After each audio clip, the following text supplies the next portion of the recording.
Bien. Hola.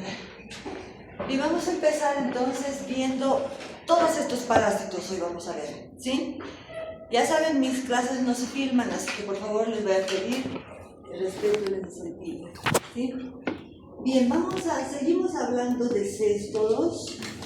Y si recordamos, los céstodos son platemitos, o sea, son gusanos aplanados que tienen segmentos, ¿no? Entonces, todos los céstodos tienen esa característica morfológica general. Tienen escoles, cuello, un estróbilo que está segmentado. Cada uno de los segmentos que ustedes ven allá arriba se llaman proglótides. ¿Sí? Entonces, esa es la característica de todos los céstodos. Y hasta el momento ustedes han visto atenia sola y atenia saginata, que son céstodos que son propios del hombre, que de hecho su hospedador definitivo es el hombre y es presencia del hombre, solo en presencia del hombre podría haber transmisión de estos parásitos, ¿sí? Luego han visto Echinococcus granulosus, que también es un parásito, es un céstodo, ¿sí? Es un gusano aplanado muy pequeño de los perros, ¿verdad? Y el hombre se constituye en un hospedador intermediario accidental, ¿sí? En cambio estos otros, o sea, ustedes verán que hay muchos céstodos y realmente con estos completamos la lista de céstodos de importancia médica, ¿sí? Entonces, vamos a hablar hoy de Menolepis nana, Menolepis diminuta, Dipylidium caninum, Vivotriocephalus latus y Adenocephalus pacificus. De hecho, estos dos han cambiado de nombre recién y vamos a ver qué se llamaban antes, ¿sí? Bien, entonces, vamos a hablar principalmente de Menolepis nana, ¿sí?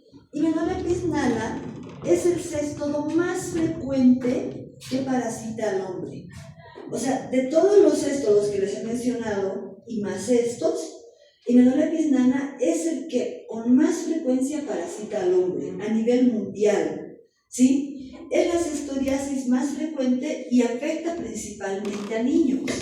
Es una parasitosis muy frecuente y muy prevalente en niños. De todas las cestodiasis que han visto, las tenias tienen hospedador definitivo al hombre, hospedador intermediario al cerdo o a la vaca. En Echinococcus granulosus tiene hospedador definitivo al perro y hospedador intermediario al ganado, a los herbívoros, y así podemos ir nombrando. De todas las cestodiasis, Menolepis nana es la única que se puede transmitir de persona a persona sin la participación de un hospedador intermediario, ¿sí? Es la única. Todas las demás necesitan sí o sí un hospedador intermediario. Ustedes van a ver por qué, ¿sí? Entonces, tal vez ese hecho, el hecho de que las personas, en todos los céstodos hay las tres formas biológicas. ¿Cuáles son? Huevo, larva, que se puede llamar cisticerco, desarrollo, se puede llamar varios nombres puede tener, ¿sí? Y luego el gusano adulto, ¿verdad? En todas tienen una condición: sus huevos son infectantes ya en las proglótides grávidas. O sea, los huevos no necesitan volverse infectantes en el medio ambiente. Entonces, esa es la condición de todos los céstodos, ¿sí? Entonces, si Menolepis nana se puede transmitir de persona a persona, quiere decir que las personas ya eliminan formas infectantes, o sea, huevos, que pueden ser infectantes para otras personas. Esa debe ser una de las razones por las que es tan frecuente en los humanos. Es la más frecuente de los humanos.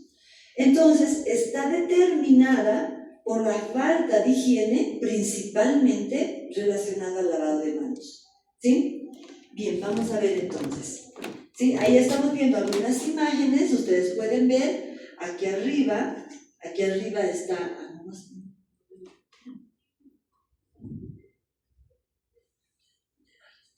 ¿sí?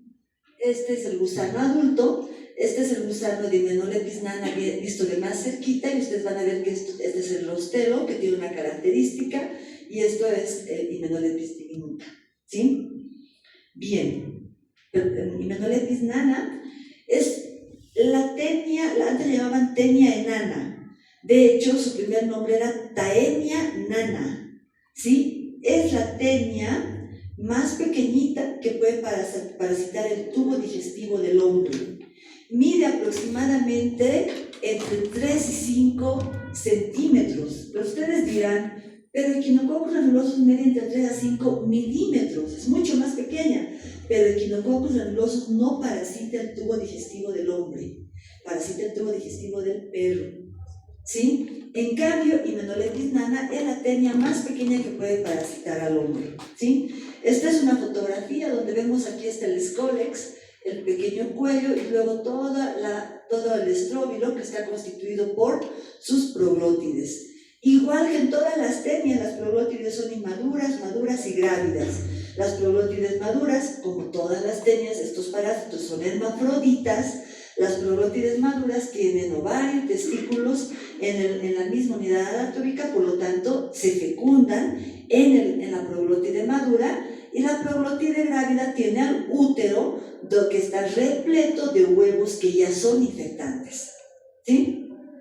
Entonces, una característica morfológica de Hymenoleucis nana es que el escólex, que ustedes están viendo aquí, es el del escólex, tiene 4 ventosas como todas las otras tenias que han estudiado hasta ahora, pero tiene, ¿no?, un rostelo, que es este, que está rodeado de una doble corona de ganchos. Y si ustedes recuerdan, ¿quién también tenía un rostelo con doble corona de ganchos? Tenia solium. Muchachos, a las clases tienen que venir ustedes ya recordando lo otro, porque la mejor forma de aprender es comparar, ¿sí? Entonces, también Tenia solium tenía un rostelo con doble corona de ganchos. Pero, ¿cuál es la característica de este rostelo en Hymenoleucis nana? Este rostelo es retráctil, o sea, se retrae esto que ustedes están viendo aquí, ¿no? Se entra y sale, ¿sí? Tiene un rostelo retráctil, por eso aquí se ve tan grande y aquí también. Esa es una característica del escólex de Hymenoleucis nana. ¿Qué otra característica singular tiene Hymenoleucis nana? Tiene las proglótides grávidas que ustedes ven aquí. En las tenias solium y saginata que ustedes han visto eran muy grandes, muy largas. Aquí las proglótides grávidas son más anchas que largas y tienen una forma trapezoidal, ¿sí? Si ustedes ven aquí, tiene aquí esta, tiene una parte metida y la otra parte metida, una parte más ancha y una parte más estrecha, ¿sí? Como un trapezoide. Entonces, por eso dice, tiene una forma trapezoidal. Otra característica de las proglótides grávidas de Hymenoleucis nana es que esta proglótide tiene una musculatura mucho menos gruesa y mucho menos fuerte que las otras tenias. Recordemos que en la tenia solium, en la tenia saginata e incluso en Echinococcus granulosus, la forma en la que el parásito garantiza su salida al medio externo es desprendiéndose de su proglótide grávida. ¿Qué se llama ese proceso?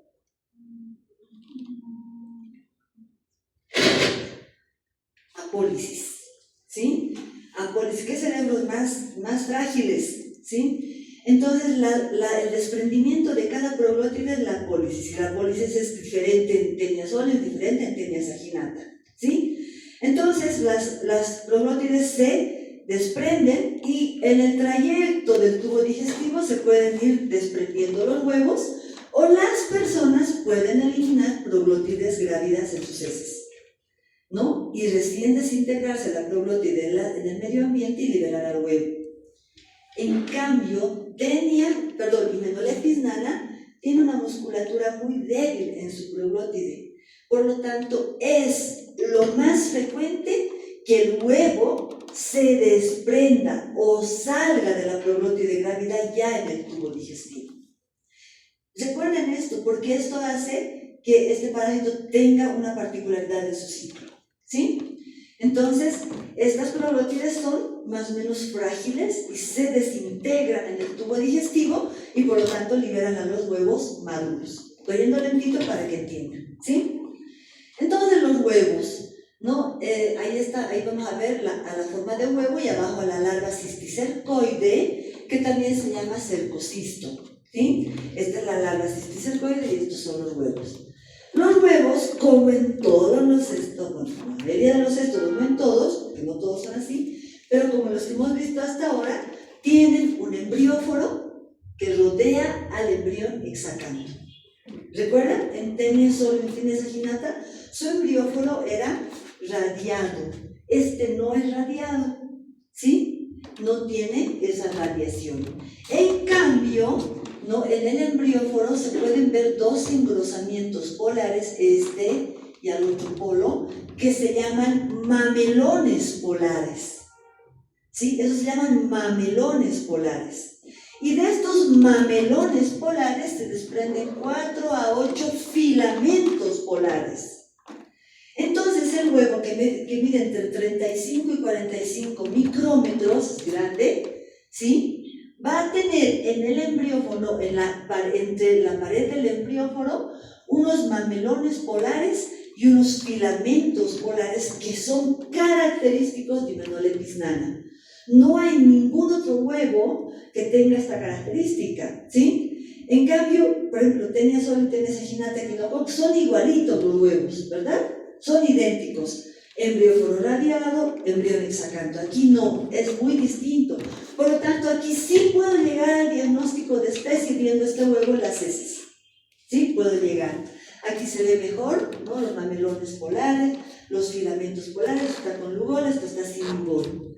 Entonces se puede ver bien la característica del huevo. Algunos dicen el huevo como un sombrero mexicano, ¿no? Porque se ve aquí, ¿no? Como la parte superior del sombrero y la parte ancha del sombrero, ¿sí? Es relativamente alargado en Hymenolepis nana y van a ver que en Hymenolepis diminuta es más redondeado, ¿sí? Entonces, diferente, ¿no? Otra cosa diferente, esta Taenia tiene un huevo característico, con unas características morfológicas que nos hacen o nos dan la posibilidad de identificarlo en un coproparasitológico. La larva cisticercoide o cercocisto, ¿sí? Recibe el nombre de cisticercoide, ¿no? Porque el sufijo oide hace referencia a algo falso. ¿Por qué? Porque esta larva también es diferente de lo que hemos visto hasta ahora, ¿verdad? Fíjense, tiene el escólex imaginado aquí, rodeado de una membrana que se alarga, ¿no? Se alarga, se hace como una prolongación y tiene muy poco líquido cisticercal, ¿no? A diferencia de los cisticercos y de las hidátides que tienen bastante líquido en el interior, este tiene poco líquido cisticercal, de ahí viene su nombre de cisticercoide, ¿sí? Entonces, esta es la larva que va a dar origen al parásito adulto. ¿Por qué? Porque tiene invaginado al escólex del parásito adulto, ¿sí? Esta larva cisticercoide, recuerden también esto, mide aproximadamente 500 micrómetros. Eso es bastante grande cuando hablamos y lo vemos en su hábitat, van a ver por qué, ¿sí? Seguimos, ¿sí? Esta es Hymenolepis diminuta. Hymenolepis diminuta, a pesar de que su nombre dice diminuta, es más grande que Hymenolepis nana, ¿sí? Mide aproximadamente, puede llegar a medir hasta unos 50 centímetros, ¿no? Es grande, ¿sí? Fíjense en la foto, ¿no? Es grande. Tiene un escólex, ¿no? Que es visto de arriba, con un rostelo, que es un rostelo, ¿no? 4 ventosas, pero su rostelo no tiene corona de ganchos. Sí, está desprovista de corona de ganchos, ¿sí? También tiene las probótides más anchas que largas, ¿no? Ligeramente elipsoidales, y el huevo es más grande que el huevo de Hymenolepis nana, mide entre 50 y 60 micrómetros, no tiene mamelones polares ni filamentos polares, ¿sí? ¿Está claro? ¿Sí? Y tiene el embrión hexacanto como todos los cestos. Fíjense, aquí está el embrión hexacanto con sus 6 ganchos, igual en Hymenolepis nana, dentro está el embrión hexacanto con sus 6 ganchos, ¿sí? ¿Hasta ahí estamos bien? ¿Sí? Bien, pasamos. Una duda, perdón. ¿De qué forma eran las probótides? Trapezoidales. Igual que la... Ligeramente trapezoidales, se nota aquí, igual que en Hymenolepis nana, ¿sí? Pero este parásito es más grande y por lo tanto son más grandes también sus probótides, ¿sí? Y más fuertes, ¿sí? Bien. Ahora, hay una situación en estos dos parásitos. tienen un ciclo heteroxeno, ambas, tanto Hymenollepis nana como Hymenollepis diminuta, pero Hymenollepis nana también puede cumplir un ciclo monoxeno y también puede cumplir un ciclo autoxeno. O sea, esta Hymenollepis es todo un personaje, ¿verdad? Es todo un personaje porque hasta el momento ustedes no han visto ningún parásito que tenía ciclo heteroxeno, autoxeno y monoxeno. Y este es el único parásito que tiene los tres tipos de ciclo. Pero ustedes dirán, entonces, esa debe ser otra razón para que sea tan frecuente. Puede ser, ¿sí? Puede ser. Pero Hymenollepis diminuta solo tiene ciclo heteroxeno, recuerden eso, ¿sí? En ambos casos, para Hymenollepis nana y Hymenollepis diminuta, ¿quién es su hospedador intermediario? ¿No? Su hospedador definitivo es el hombre, porque alberga al parásito adulto. Entonces, ¿quién es el hospedador intermediario?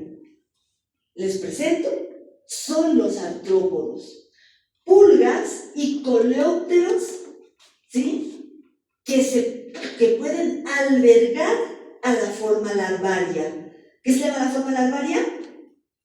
Larva cisticercoide o cercocisto, ¿sí? Entonces, las pulgas, esta es una pulga y este es un coleóptero. ¿Alguna vez han visto un coleóptero en vivo y en directo? Seguramente han visto, solo que ni siquiera sabían que era un coleóptero. Si alguna vez ustedes van y levantan las cacas de las vacas, ahí están los peloteros. ¿Nunca han visto un pelotero? Por lo en la tele, ese coleóptero que hace su bolita de caca, ese es un pelotero, ese es un coleóptero, ¿sí? Entonces estos son sus hospedadores intermediarios, pero ojo con esto, tienen que tener los ojos bien abiertos, la cabeza bien abierta para entender un poco el ciclo. ¿Dónde está el parásito en el artrópodo? ¿Dónde se sitúa? Es la pregunta. ¿Ellos tienen sangre? No, tienen hemolinfa, ¿sí? ¿Está en su intestino? ¿Está en sus heces? ¿Tienen heces los coleópteros y las pulgas? Primera pregunta, ¿sí? Realmente los parásitos están en su musculatura. En su musculatura de todo su cuerpo tiene músculo, entonces están situados en su musculatura, ¿sí? Les voy a explicar el ciclo y van a comprender bien. Esto que ustedes están viendo aquí, ¿sí? Esto que ustedes están viendo aquí, ¿sí? Son las larvas, las formas inmaduras de los coleópteros, ¿sí? Son las larvas o las formas inmaduras de los coleópteros. Estoy tratando de recordar, pero voy a recordar hasta más. Tiene un nombre común, ¿sí? Tiene un nombre común. Entonces, entre las pulgas, ¿qué géneros pueden ser hospedadores intermediarios? Xenopsidia chopis, Ctenocephalides canis, Pulex irritans, que son pulgas que pueden picar al hombre, pero son pulgas principalmente de los roedores. Entonces ya estarán pensando que los roedores tienen algo que ver en el ciclo. Los coleópteros, ¿sí? Pueden ser Tenebrio molitor, Tenebrios obscurus y Tribolium confusum, que son las especies que se han encontrado parasitadas con estas especies. Pero lo que ustedes tienen que recordar es que este gusanito es su forma inmadura de este y es su forma inmadura de este. Ese es el problema, van a ver por qué, ¿sí?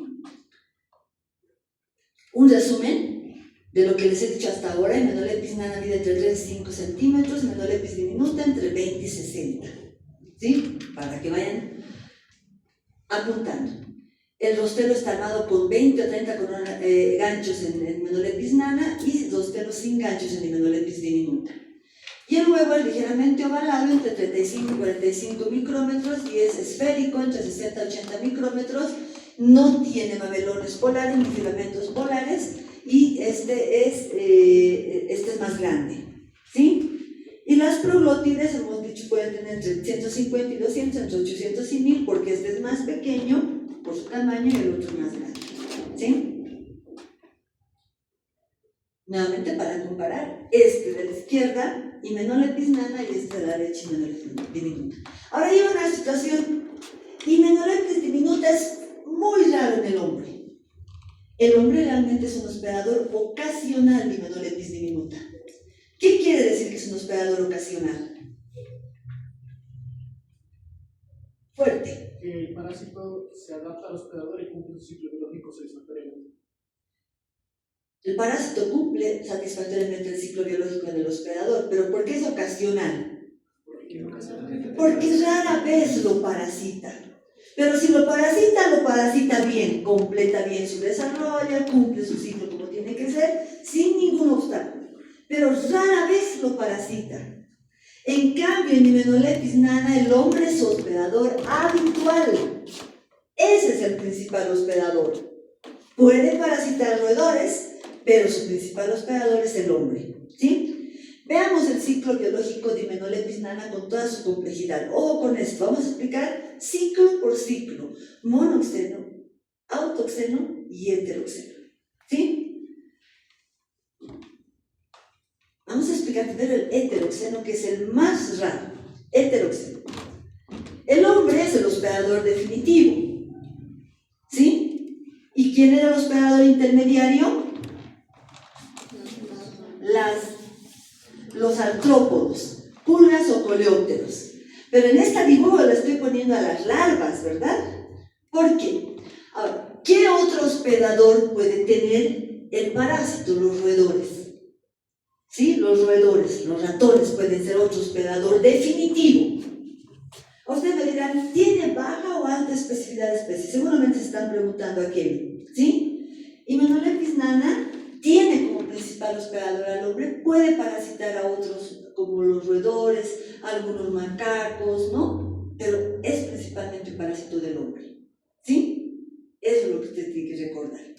¿Sí? Que puede adaptarse a otras especies, pero es un parásito principalmente del hombre.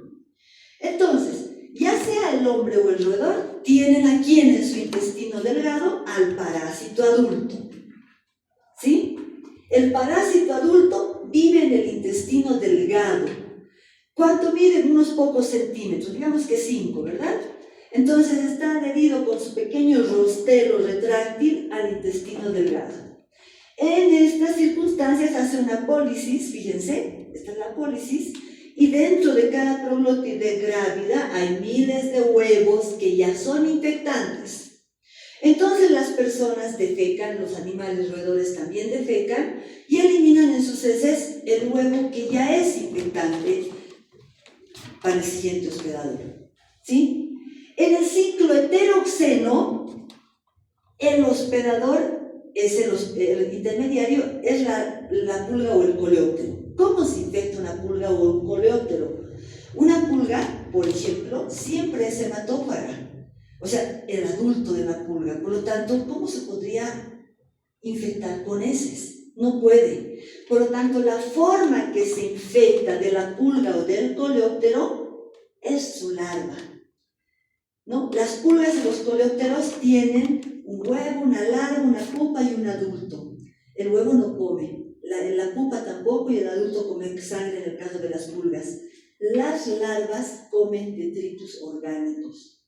Por lo tanto, la gente o los animales defecan y cerca hay larvas de pulgas que se alimentan de esas heces e ingieren en esas heces al huevo.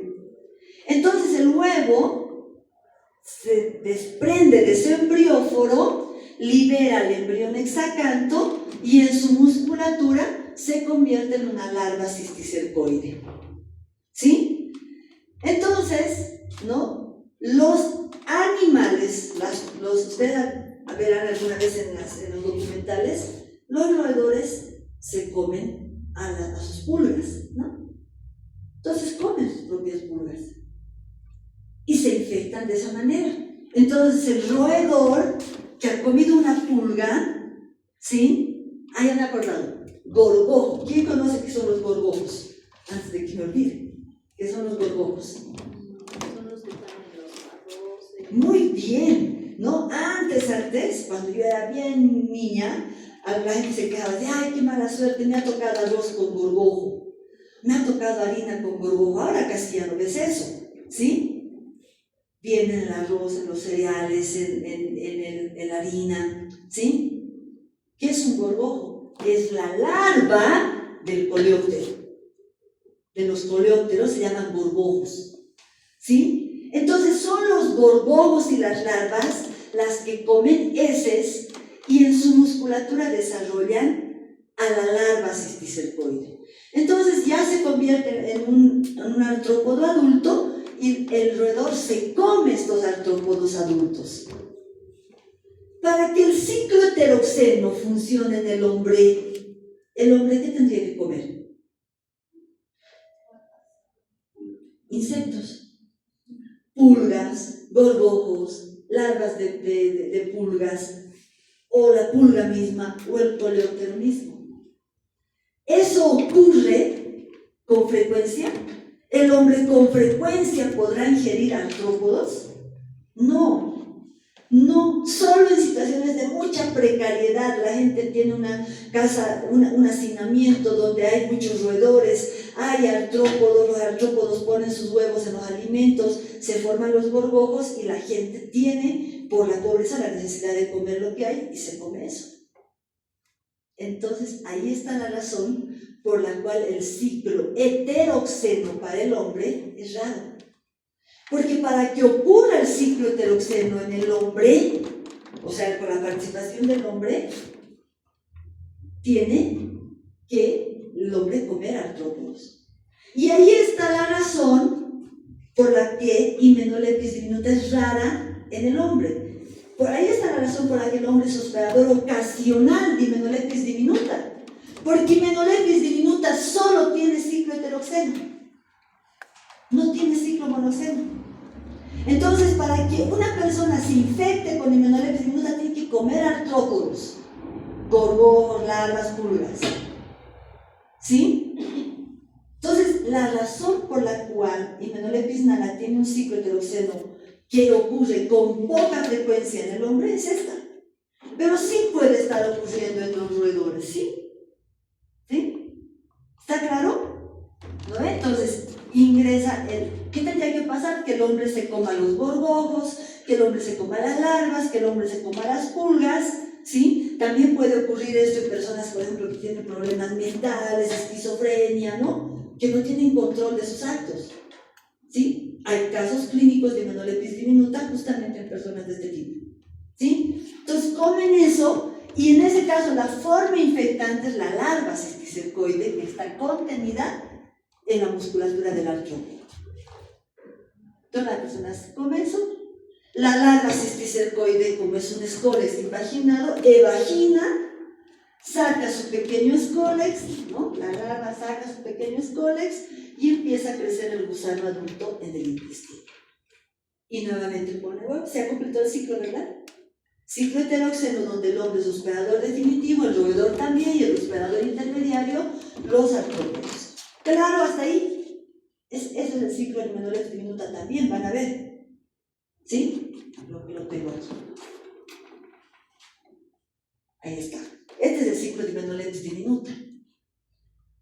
Y es el mismo ciclo de Hymenoleucus nana, pero el ciclo heteroxeno. ¿Se dan cuenta? El escólex, el parásito adulto, pone huevos en su glotides grávida, se liberan en las heces contaminan el medio ambiente, los gorgojos y las larvas de pulgas se comen heces, desarrollan la larva, se libera la oncósfera, desarrollan la larva, aquí falta hasta el cisticercoide, ¿sí? Que está contenido en los artrópodos y el hombre tiene que comer artrópodos. Es más fácil que el roedor coma artrópodos, el hombre no, ¿sí? Ahora, ¿qué pasa con Hymenoleucus nana? Ese es su ciclo menos frecuente. El ciclo más frecuente es el ciclo monoxeno. ¿Por qué? Para lo mismo. El parásito adulto está en el intestino delgado del hombre, adherido con su pequeño escólex, está liberando, está haciendo apólisis de sus proglótides grávidas. Las proglótides grávidas, recuerden, tienen una musculatura más ligera, se desintegra en el intestino y libera ya en el intestino los huevos infectantes. Este huevo infectante es infectante para el hospedador intermediario, pero también es infectante para el hombre. Esa es la característica. Entonces, El hombre defeca en el medio ambiente, contamina el agua, contamina el medio ambiente, el agua contamina las verduras, y el hombre se puede infectar por ingerir agua o alimentos contaminados con huevos de Hymenolepis nana. Por eso es tan frecuente, ¿verdad? Pero no solo es eso. ¿Qué más tiene un rol importante en esto? Las manos. Las personas eliminan en sus heces formas infectantes. Para él mismo, los huevos son infectantes para el hombre. Entonces, las personas se contaminan las manos después de defecar, comen con esas manos contaminadas y dan lugar a la autoinfección externa por el mecanismo ano-mano-boca. Pero no es solo eso. ¿Por qué es tan frecuente la hymenolepiosis? Porque esta persona infectada con Hymenolepis nana va al baño, defeca, se contamina las manos, no se lava las manos y luego prepara alimentos para otras personas, o expende alimentos para otras personas, o manipula alimentos para otras personas. Las manos, parásitos de los que juegan, en los que las manos juegan un rol importante, son de importante transmisión. Ustedes lo van a aprender en todo el año. Entonces, la persona, ya sea por heteroinfección, porque ha ingerido agua o alimentos contaminados con huevos, ¿no?, que venían del medio ambiente, o de las manos de una persona que estaba infectada, ingiere el huevo. El huevo llega al intestino y libera la larva cisticercoide. Libera el embrión hexacanto, la oncósfera. El embrión hexacanto, ¿sí?, va a crecer, va a medir aproximadamente unos 200 micrómetros, tiene unos ganchos. ¿Y dónde se va a ir a meter? A las criptas del Liverpool, a las vellosidades del intestino. Entonces se mete, como lo hace Taenia solium y Taenia saginata, solo que desde ahí llega al torrente sanguíneo. No. Se queda anclado en las vellosidades, ¿sí? Ahí crece, alcanza un tamaño de 500 micrómetros, que es grande para la histología de nuestra mucosa, ¿verdad? Entonces, ya es de 500 micrómetros, y con ese tamaño vuelve a salir de las vellosidades. Entonces, la oncósfera, al ingresar al tejido, no ingresa al tejido como tal, sino al ingresar a las velocidades, las daña. La larva cisticercoide, al salir hacia la luz del intestino, daña las velocidades por su tamaño, ¿sí? Y luego sale, evagina sus pequeños cólex, se adhiere a la mucosa del intestino y crece. Y en aproximadamente unas 2 semanas ya es un gusano y libera sus proglótides grávidas. Y en las proglótides grávidas están los huevos, y los huevos las proglótides no tienen que salir al medio ambiente, se libera ya el huevo en el intestino, ¿sí? Entonces esta persona se puede estar autoinfectando y puede estar reingresando el parásito muchas veces, ¿verdad? ¿Sí? Pero no solo termina ahí, ese es el ciclo monoxeno. El parásito tiene otra cualidad. En el intestino se han liberado las proglótides grávidas, hecho apólisis, se han reventado las proglótides grávidas, se han liberado los huevos, ¿sí? Y recuerden, en Taenia solium, en Taenia saginata, luego tienen que entrar y pasar por el estómago para reblandecer el embrióforo, ¿verdad? Y liberar la oncósfera. Pero este embrióforo es igual al de Taenia solium y de Taenia saginata. No, es un embrióforo mucho más lábil. Entonces, ¿qué pasa? El huevo está en el intestino y se desintegra el embrióforo y libera el embrión hexacanto. Y el embrión hexacanto, sin necesidad de haber salido del hospedador, vuelve a invadir las velocidades intestinales y a convertirse en una larva cisticercoide. Ese es el ciclo autoxeno, que es compatible con el mecanismo de autoinfección interna. Solamente cuando hay ciclo autoxeno hay autoinfección interna. ¿Sí? Entonces, lo paradójico es que este aparato es muy frecuente, y muy frecuente en niños. Daña muchísimo el intestino, provoca diarrea, provoca alteraciones de absorción, etc. ¿Sí? Y los niños están crónicamente infectados. Pueden estar meses, pero es más, los tratos se pueden seguir teniendo, ¿sí? ¿Por qué están crónicamente infectados los niños? Por la autoinfección. Externa, pero puedes decir, ay no, pero este niño tiene buenos hábitos de higiene. La interna no depende de la higiene. O sea, el parásito está reiniciando una y otra vez su ciclo. Pero ustedes me dirán, pero la teniosis también es crónica. El parásito vive 5 años y está crónicamente infectado. Este parásito, el gusano adulto, vive entre 2 a 4 semanas. O sea, en el lapso de un mes, el gusano adulto se desprende del intestino y es eliminado. O sea, vive muy poco. ¿Por qué si vive tan poco, si su longevidad es tan baja, los niños están crónicamente infectados? Porque siempre habrá huevos que reinician el ciclo una y otra vez, sin necesidad de salir del hospedador, y están reinvadiendo la mucosa, las velocidades intestinales, y están dando lugar a la autoinfección interna. Entonces, ¿qué garantiza la cronicidad de la infección en la inmunolepiosis? La autoinfección interna. Es la autoinfección interna. Puede estar reinfectándose por autoinfección, puede estar reinvadiendo el organismo por autoinfección externa. Puede seguir reinfectándose la persona porque de repente sigue bebiendo agua que está cruda, sigue comiendo vegetales que no están lavados. Pero la principal razón es la autoinfección interna. ¿Sí? Entonces, por eso decimos, el ciclo más frecuente es el ciclo monoxeno, ¿no? Y el ciclo autoxeno va a existir sin necesidad de que el hospedador lo pueda controlar. Ahora, ¿qué sí ocurre?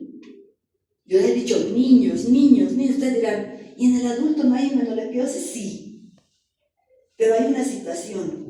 El adulto se infecta una vez, pasa lo mismo, se ocurre el ciclo, o vuelve a haber autoinfección interna y vuelven a haber parásitos y se puede quedar crónicamente infectado. Pero en los niños el daño está determinado porque la capacidad de respuesta inmunitaria de un niño es menor que la de un adulto. Por lo tanto, no puede limitar este proceso de autoinfección. En el adulto en algún momento se va a autolimitar y puede incluso eliminar sin tratamiento a sus parásitos, pero el niño no. El niño no puede hacer eso porque su sistema inmunitario es inmaduro, no está inmunodeprimido, es inmaduro. ¿Sí? Y por otro lado, los niños tienen una tendencia a tener menos hábitos de higiene, ¿no? Porque no son conscientes de aquello. Entonces pueden estar autoinfectándose por el mecanismo mano-boca con más frecuencia que una persona adulta. Entonces, se dan cuenta, todo esto suma en contra de los niños en realidad, ¿sí? Entonces, veamos. ¿Qué provoca? Prefiero empezar por esto. ¿Qué provoca el parásito en el organismo? Provoca dolor abdominal, provoca flatulencias, ¿no? Provoca diarrea periódica. Inicialmente puede ser una diarrea más o menos acuosa, y después se vuelve una diarrea más o menos pastosa, ¿sí? Puede haber prurito anal, puede haber pérdida del apetito y a veces incluso puede haber dolor de cabeza. ¿A qué se debe todo esto? El parásito ejerce una acción traumática. ¿Quién ejerce la acción traumática? El parásito adulto con esas coles que miden menos de 1 milímetro, que se adhiere a la mucosa. No. El que provoca la acción traumática es la larva cisticercoide.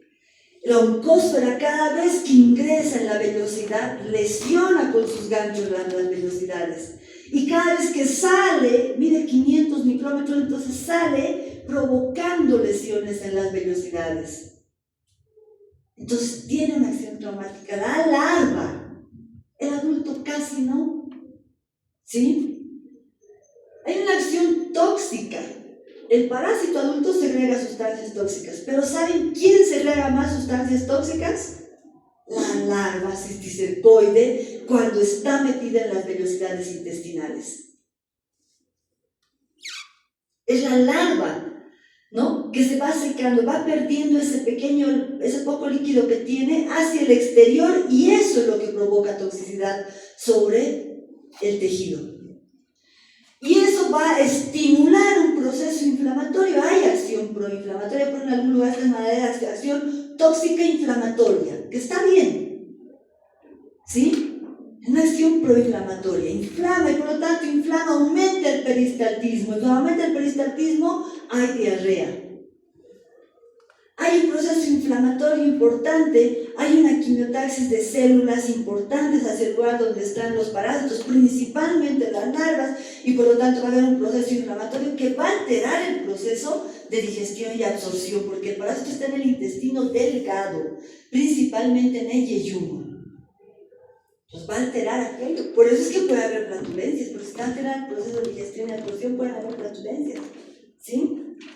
Entonces, estimula una acción inmunoalergénica muy importante, porque el parásito de 500, nuevamente la larva, fíjense, de 500 micrómetros en las vellosidades intestinales van a provocar una respuesta inmunitaria, pero al ser un parásito tan grande, no pueden ir los macrófagos a fagocitarlo. Entonces, ¿qué va a atraer? A los eosinófilos, para que con sus gránulos se degranulen sobre el parásito y lo eliminen. Entonces, por eso hay una acción inmunoalergénica, por eso puede haber ras cutáneo, puede haber picor en la nariz, puede haber picor en la región anal, ¿sí? Prurito, ¿sí? Puede haber ras cutáneo, ¿de acuerdo? ¿Por qué puede haber dolor de cabeza? ¿Por qué hay alteración de apetito? Por la acción tóxica, ¿sí? Recuerden que la acción tóxica inicialmente es local, pero luego se pueden filtrar esas toxinas hacia la circulación y puede afectar de manera sistémica. Por esa acción tóxica, por esa acción inmunoalergénica, los niños tienden a tener bruxismo en la noche, rechinan los dientes en las noches, ¿sí? Esto es provocado por el parásito adulto, sí, pero principalmente por la larva, porque es la larva la que está metida entre las vellosidades intestinales, ¿sí? El parásito adulto es luminal, un parásito adulto luminal casi no provoca daño, ¿sí? ¿Y tiene una acción exfoliatriz? Sí, el parásito sí consume nutrientes, pero ojo, una de los principales problemas que provoca Hymenolepis nana en el niño es la disminución de peso y el retraso de crecimiento. La alteración del crecimiento que se va a manifestar en la alteración del desarrollo pondoestatural. ¿Cuándo decimos que el desarrollo pondoestatural está alterado? ¿No? Cuando la talla del niño no se corresponde con la edad. O sea, no solo disminuye de peso, puede ir disminuyendo de peso poco a poco, porque es una infección crónica, ¿verdad? 3 meses, 6 meses, 9 meses. Va disminuyendo de peso, sí, pero el organismo, como esa disminución de peso es leve, lo va compensando. Y la compensación va a afectar a la talla, no tanto al peso. Entonces, cuando viene un niño, dice qué edad tiene, y le dice, yo tengo 5 años, y el niño es así pequeño, parece de 3, o parece de 4. Pues yo tengo 8 años y parece de 5. Entonces, su talla no corresponde con su edad. Esa es la alteración del desarrollo pondoestatural. Entonces ustedes dirán, es que el parásito expolia nutrientes y le roba los nutrientes. Puede ser, es una razón, pero no es la más importante. La más importante es la alteración de la estructura de la mucosa intestinal, que va a provocar diarreas frecuentes, alteraciones en la digestión y la absorción de nutrientes, va a provocar vómitos, ese daño crónico a nivel del hábitat de la larva cisticercoide es lo que provoca las alteraciones en la absorción. La alteración del apetito también puede aportar a esto. La alteración del apetito es por la acción tóxica principalmente, también provocada por la... Entonces aquí más que todo más que el parásito adulto es la larva cisticercoide el problema, ¿sí? Entonces esto está relacionado con esto, ¿verdad? Entonces, hemos dicho, son los niños los que principalmente van a ver afectados, ¿no? ¿Y cómo hacemos el diagnóstico? El diagnóstico lo hacemos con examen parasitológico, con técnica de concentración, de elección técnicas por sedimentación, porque son parásitos grandes, y debemos hacer exámenes seriados. Esa es la técnica de elección, ¿no? La forma de hacer el diagnóstico de elección. Es un parásito luminal que parcialmente su larva está entre las velocidades, no es tisular como tal, pero está entre las velocidades, por lo tanto estimula poco la respuesta inmunitaria. Por eso no hay protección en los niños, ¿no? La protección va a ser larga cuando ya el adulto esté reinfectado una y otra vez, ¿sí? Entonces no se han desarrollado pruebas indirectas. ¿Cómo se hace el tratamiento? El tratamiento se hace de elección con praziquantel. Pero hay un problema en nuestro medio, igual que la virudesinenteniosis, no hay praziquantel. Entonces, y es muy frecuente, esto sí que van a encontrar todas las semanas en la consulta, ¿sí? Ahora recién el doctor Ali me estaba comentando, he encontrado praziquantel, pero el Ministerio de Salud no garantiza la provisión de praziquantel.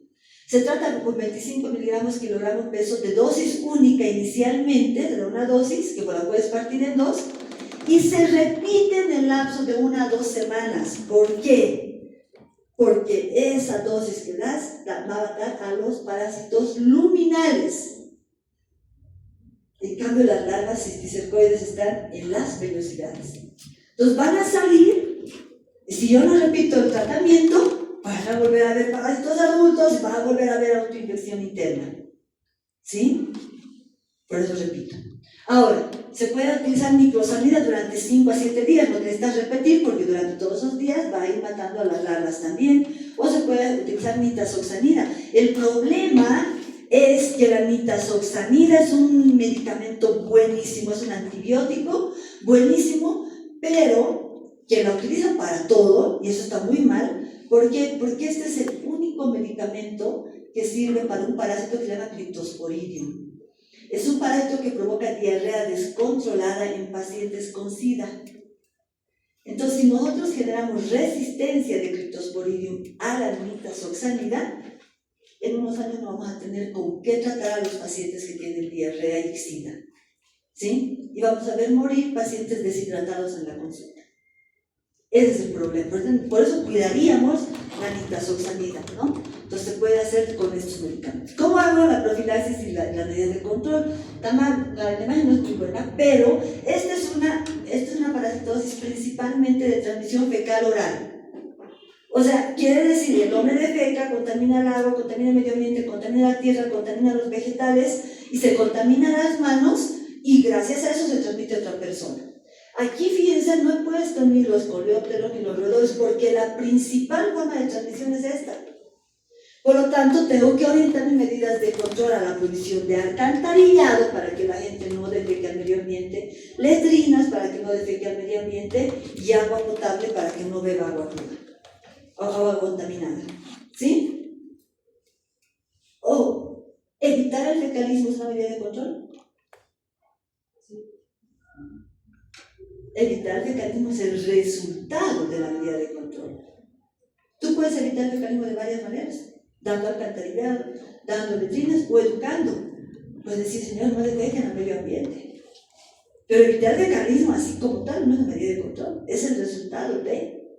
¿Sí? Yo siempre les digo a mis alumnos, si yo voy al campo y me dicen, a ver, no defeque ahí, ya evité el fecalismo, ¿o no? Oye tú, a ver, cochinito, ¿qué estás haciendo? ¿Evité el fecalismo o no? Eso no es medida de control. La medida de control es medida masiva. ¿Sí? Por lo tanto, es dotar al alcantarillado, dotar de agua potable.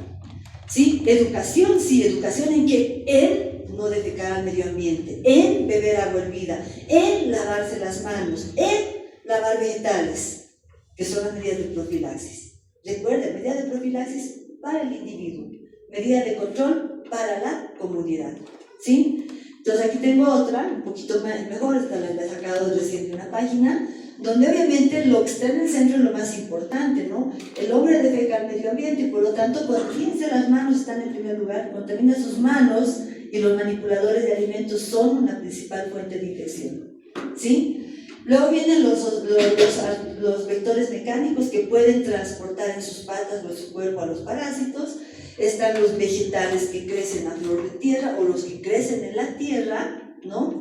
Y el agua, ¿sí? Entonces, todo gracias a eso ocurre la transmisión fecal-oral y por lo tanto la gente se infecta por beber o comer alimentos contaminados con huevos, en este caso Limenollepis nana, ¿no? Entonces, come eso y nuevamente tiene al parásito y nuevamente defectos. Este es el ciclo. ¿Qué debemos hacer? ¿No? Con medida de control, evitar fecalismo a través de la dotación de alcantarillado o letrinas, dotar de agua potable y de educación en lo que ya hemos dicho. Y profilaxis, lavado de manos antes de comer y después de defecar, antes de preparar alimentos, no cubrir alimentos de vectores mecánicos, lavar los vegetales que vamos a comer crudos, ¿sí? Y beber agua hervida.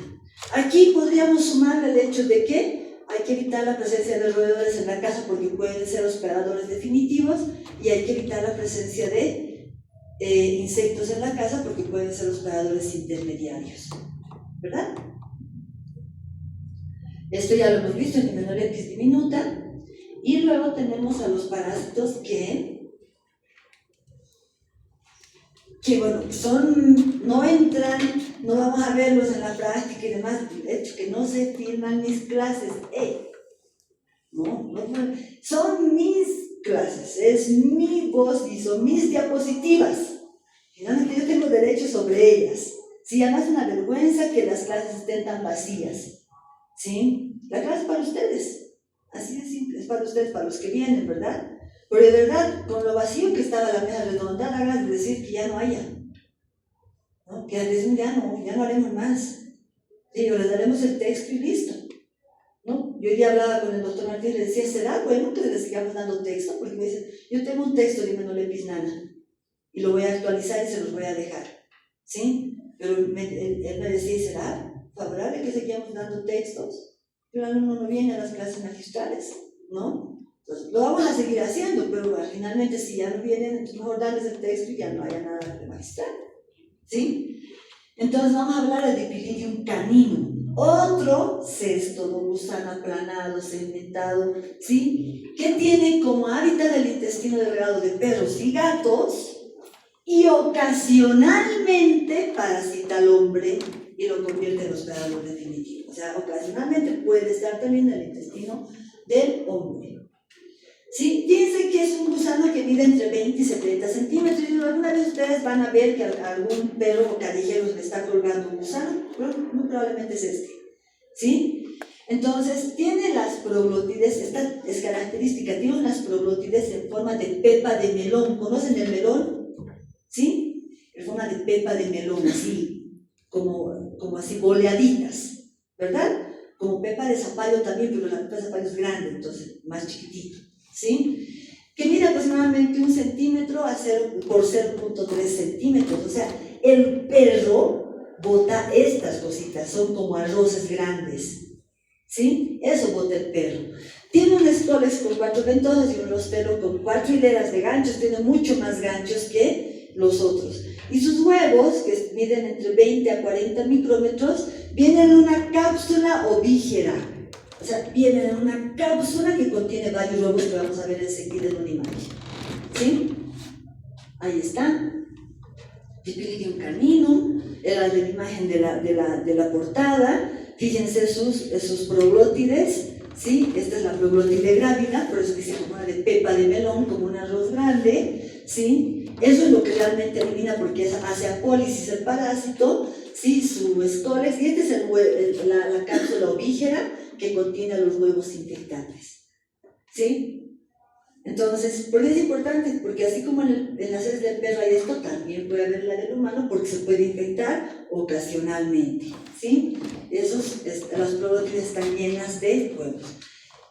Estos, dice, la característica es que como la gran mayoría de los cestos, porque hemos dicho, como la única excepción Y Menolepis nana es la única que se transmite de persona a persona. Esta también tiene ciclo heteroxeno, el hospedador definitivo es perros, gatos y humanos, ¿sí? Y el hospedador intermedio pulgas de perros y de gatos.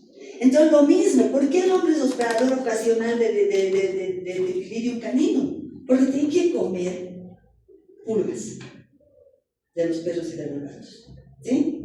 Que puede ocurrir, sí, pues si usted tiene un perro muy pulgoso y sus pulgas están en toda la casa y de repente usted está comiendo algo que no está cocido y la pulga se cayó ahí, se la come, está infectada la pulga, ¿sí?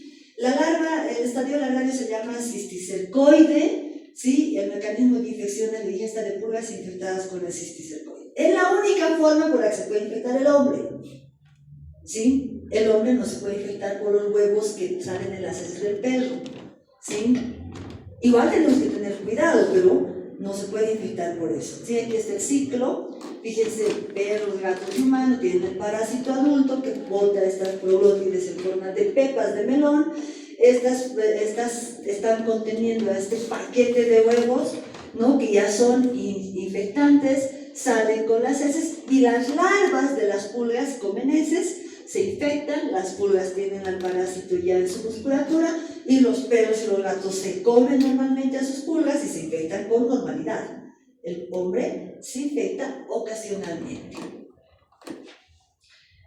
¿Sí? Ahí es el ciclo de transmisión. ¿Sí? Entonces, lo que me importa que vean es que el cisticercoide está ya en la pulga, en la larva. ¿Sí? Está en la larva. Y en las heces del perro se ve esto. Es muy probable que ustedes alguna vez hayan visto o vean en las heces del perro esto. ¿Sí? Porque el ciclo es común. ¿Hay en nuestro medio? Claro que sí, nosotros hemos encontrado en perros. ¿Sí? Y estos otros dos son Dibotriocephalus latums y Adenocephalus pacificus, ¿sí? Que antes se llamaban Difilobotrium, ¿sí? Por eso la enfermedad se llama difilobotriasis todavía, porque antes se llamaban Difilobotrium, ¿sí? Es una infección parasitaria causada por estos céstodos del género de Dibotriocephalus y Adenocephalus, ¿sí? Este es el parásito más grande que puede parasitar al hombre, ¿sí? 10 metros. Hay estudios clínicos que hasta de 20 metros han sacado parásitos del intestino del hombre. ¿Sí? Es el más grande que puede parasitar al hombre, ¿sí? Su forma adulta tiene unas colas como todos, no tiene ganchos, tiene un par de hendiduras de fijación que se llaman botrios, tiene un cuello y un estróbilo, ¿sí? Con miles de proglótides. Sus huevos son elipsoidales o ovalados y tienen un opérculo, y ustedes lo van a ver ahorita, que tiene como una tapita, y ese huevo no se parece al de las otras tenis, se parece a la fasciola hepática, ¿sí? Por eso nosotros tenemos que tener cuidado cuando hacemos el diagnóstico, los parasitólogos, ¿no? Fíjense, este es el gusanote, ¿sí? Que puede eliminar el hombre, y puede eliminar también los animales, ¿sí? Y este es su huevo. Si ustedes van a venir a la clase magistral de fasciola hepática, se parece. Si no tiene ese famoso embrióforo con su ecosfera bien característica como los otros, ¿sí?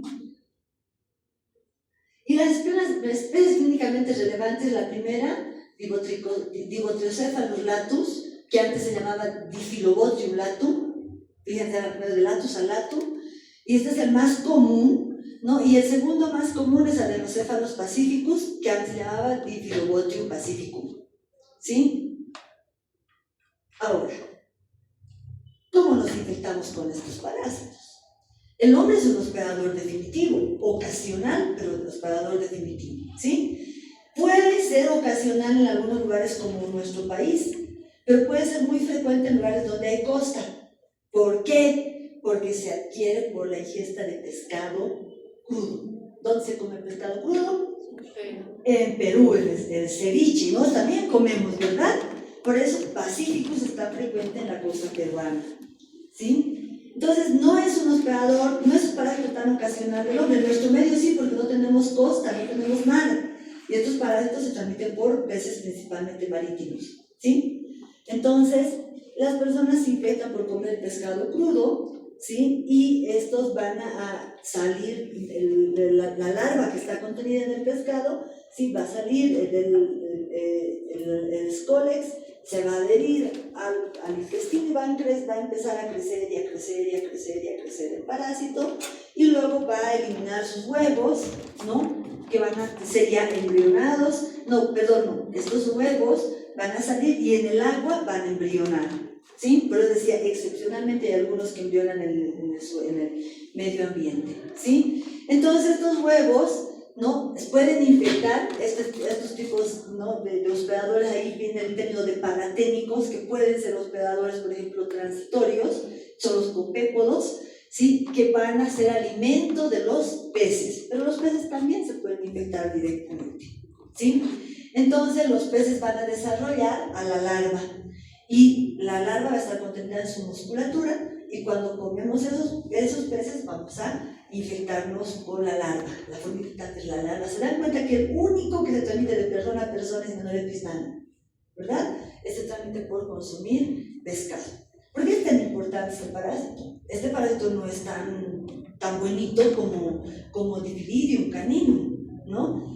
Mide muchos metros, puede causar obstrucciones intestinales, ¿sí? Puede causar diarrea, puede causar problemas gastrointestinales, y tiene un problema, consume un factor en el intestino que es el que favorece la absorción de vitamina B12. Entonces él se lo consume, entonces en el intestino no hay la posibilidad de absorber vitamina B12, y eso favorece a un tipo de anemia que puede ser mortal severa, ¿no? Entonces por eso es tan importante para eso. Más bien no tenemos nosotros, ¿sí? Pero es importante mencionarlo, ¿sí? Bien, y ese es el... ¿Qué más les puedo decir de raro?